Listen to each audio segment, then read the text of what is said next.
பறவை இனத்தில் கழுகு மிகவும் வலிமையானது. அந்த கழுகோட வேறு எந்த பறவையும் போட்டி போடாது. ஆனால் காகம் இருக்குது இல்லையா, காக்கை.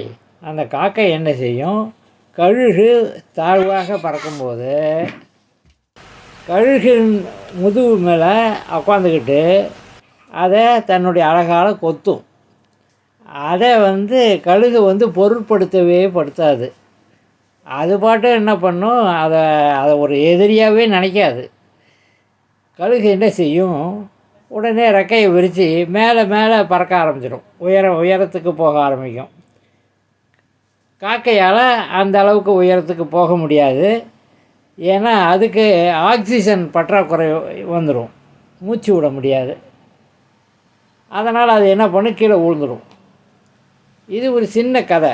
ஆனால் இந்த கதை நமக்கு என்ன சொல்ல வருகிறதுன்னு சொன்னாக்கா, நமக்கு எதிரிகள் நம்ம முதுகில் குத்துற மாதிரி பல விஷயங்களை செய்வாங்க.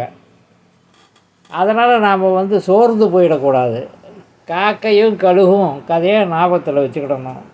எப்படி கழுகு உயர பறக்க ஆரம்பித்த உடனே அந்த காக்கையோட போட்டி போட முடியாமல் அந்த காக்கை கீழே விழுந்துருதோ, அதே மாதிரி நம்ம எதிரிகளையும் நாம் உதாசீனப்படுத்தணும்.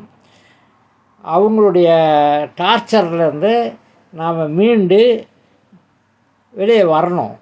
அப்படி வந்தோம்னா அவங்க நம்மளை வெற்றி கொள்ள முடியாது.